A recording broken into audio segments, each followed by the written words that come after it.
Is America's Voice Live. And welcome to America's Voice Live. I'm Steve Gruber. The pulse of the people. We need somebody that's going to hear the people's voice. The truth the mainstream won't touch. This guy is by definition a globalist. And the stories that matter. RAV's own Ben Berquam. Right up over this hill, we got an armed cartel. I see him. Live. Breaking news right now here on Real America's Voice. Unfiltered. These people are domestic terrorists. And unapologetic. We're here to take a stand for God and country. Does feel good, doesn't it? America's Voice Live starts now. Welcome to America's Voice Live. I'm Terrance Bates in for Steve Gruber. It is Thursday, July 17th. We've got a whole lot to get to today, from the Rescissions Package to the Epstein files, so let's just dive right in. White House Press Secretary Karoline Leavitt just wrapping up a press briefing discussing everything from President Trump's health to potential sanctions against Russia if Moscow doesn't end its war with Ukraine, to the Epstein files case. RAV Chief White House Correspondent Brian Glenn was there asking this question of the press secretary. Any update on the auto pen? I know that there was the DOJ and some others were looking into the thousands of documents that were signed off just before Joe Biden left office. Any update on the auto pen? Yes. I'm not laughing at you. I'm just laughing at how far away you are, and you're going to need to get some microphones back there. On the auto pen investigation, yes. The White House counsel's office has launched their own investigation into former President Biden's usage of the auto pen. We have requested some documents from the National Archives. And again, as I've said many times from this podium, and the president has said as well, it's incredibly important that we get to the bottom of who really was at the tip of the spear in the decision-making process here in the White House. Brian Glenn moved from the back of the room to the very front of the camera. He's there in front of the camera outside the White House right now. So let's bring him into the conversation. So Brian, that was the political answer that we got, but who's ultimately going to be in charge of running the investigation? Who's going to really be looking into all of this? So I'm sure there's more information that we want about this auto pen fiasco. Yeah, there really is, because if you look at the thousands of documents that were signed by that auto pen just days before Joe Biden left office, one of them being the only real signature we know on Joe Biden on those pardons was for his son Hunter Biden. The rest of the stuff presumably was an auto pen. So who was behind the auto pen? Who was in charge of the auto pen? Who knows what? Why aren't they speaking out? I do think we will see at some point some congressional oversight hearings on this particular topic. May go a little bit further than that. Of course, there may be the Department of Justice, and they're going to pull some documents from the archives as well that Karoline Leavitt spoke of. But this is what President Trump says should be the biggest story right now of this auto pen. You can imagine this administration over, I think, the 4 years, he had, like, I think 2,500 plus pardons to President Trump's, I think, maybe 400 plus pardons just in the last 6 months. But these are all, pardoned by President Trump himself. Who was behind the auto pen, Terrance? People want to know. And yes, that was one of the questions that was asked today. Obviously, she opened up with talking about the cryptocurrency, the special guest in the new media seat, a crypto reporter in that space talking about the Genius Act that was just passed late last night and will make its way, I think, to the president's desk tomorrow for him to sign. Talked about that, talked about the president's health, kind of gave a little update on his health. And so, that was one of several topics today, Terrance, that Karoline Leavitt had to address. And I will say this, that was the most crowded briefing room, the most people I've ever seen in that briefing room since I've been here at the White House. And you saw them all because you were in the very back, so you saw everybody in the room. Let's talk about the president's health a little bit, because one of the things that the administration has been questioned about this week is transparency. And one of the things that struck me during that news conference is that they're being very transparent. Karoline Leavitt making it a point to say that we're going to provide the doctor's report to you, the media. The president is okay. Here were the concerns. Again, to me, that speaks to transparency. Yeah, it does. And she said she's going to provide those documents, like you said, that will further explain that. But, that is one of the things. And as we know how the media works, if they come out with a health report, I remember when President Trump had his, annual physical, people just absolutely dissected that every line by line by line on that to make sure that everything is true, everything is healthy, and if he's not covering up anything, any cognitive decline.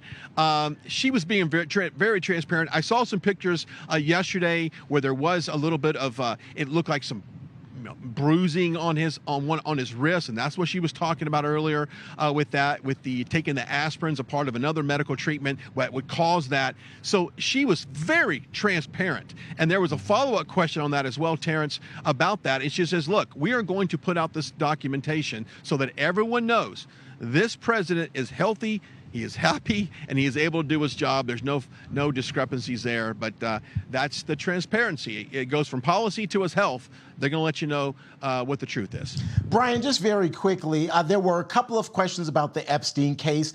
I was expecting more vicious questions. It didn't seem that way, at least watching on television. You were in the room. What was your sense?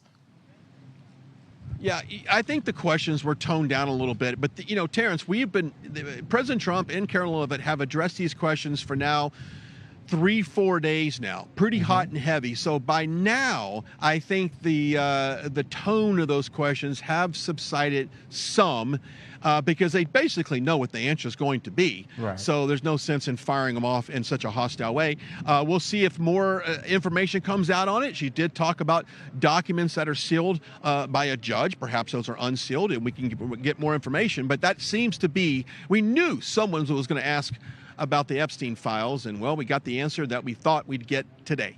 Absolutely. I'm not a betting man, but I would have bet that there was going to be a question about that very issue at today's news conference. Brian Glenn reporting to us from the White House this morning. Always good to see you, Brian. Appreciate that.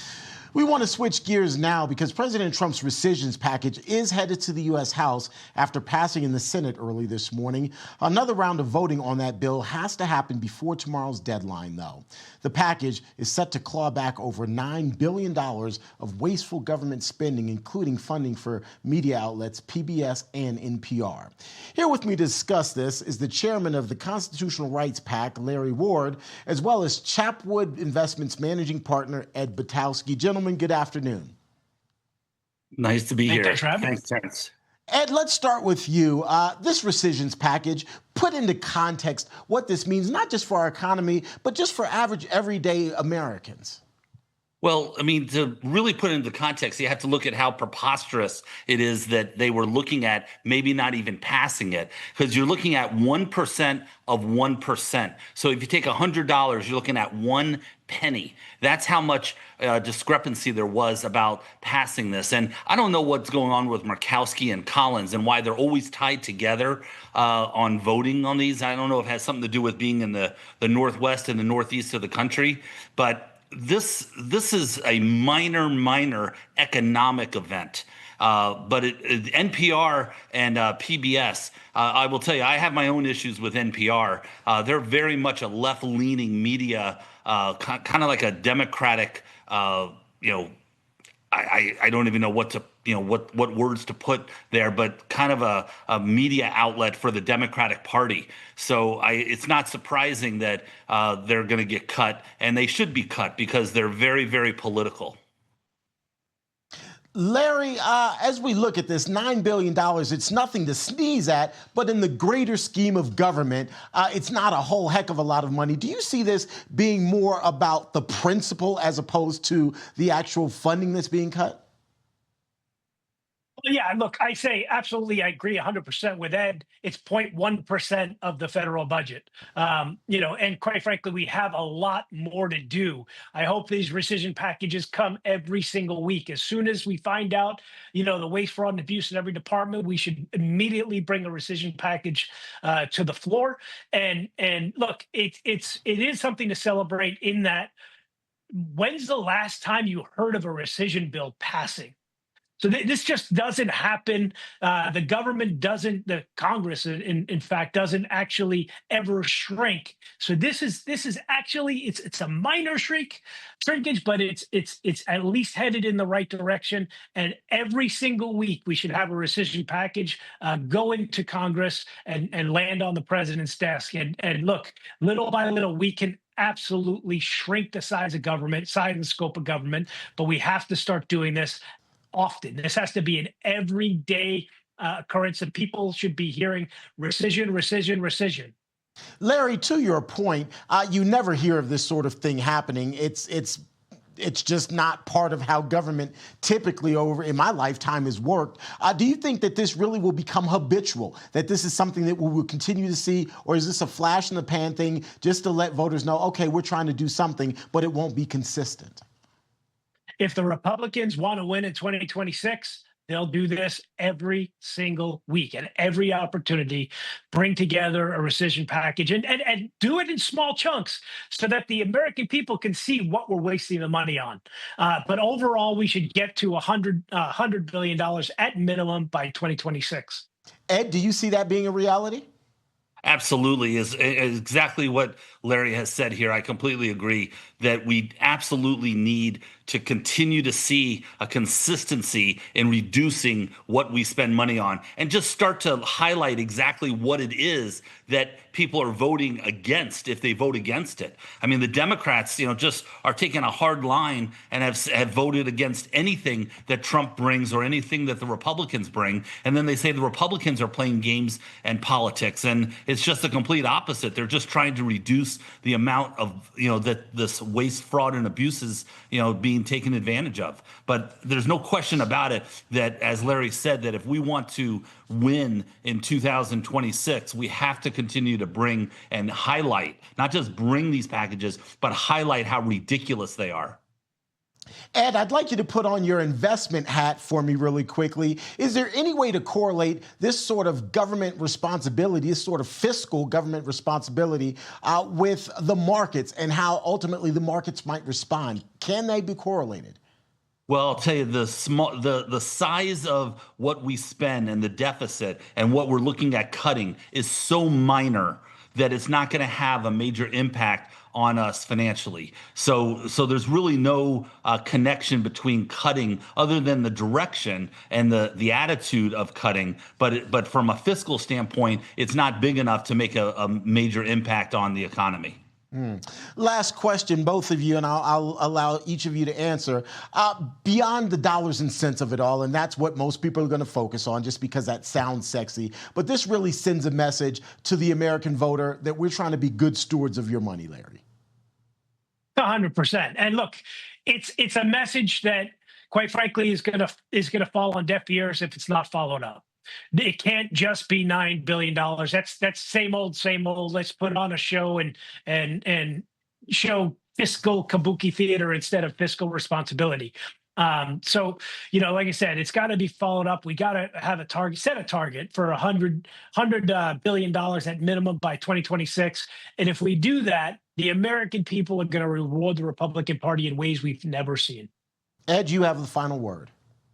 Well, $100 billion is, not that much money when you look at it in terms of the deficit and the debt that we have in this country, but it is a move in the right direction. So I applaud it, and I applaud very much defunding NPR. I do not like NPR at all. Yeah, that's why you joined us here on Real America's Voice. We're much better anyway and more fun to watch. Gentlemen, good to see both of you. Thanks so much. Take care. Thanks a lot. Take care. Have a great one, guys. Coming up after the break, as we just discussed, the Epstein Files fiasco was on everyone's mind these days after the DOJ announced that there was no evidence of a client list. We'll talk more about it next.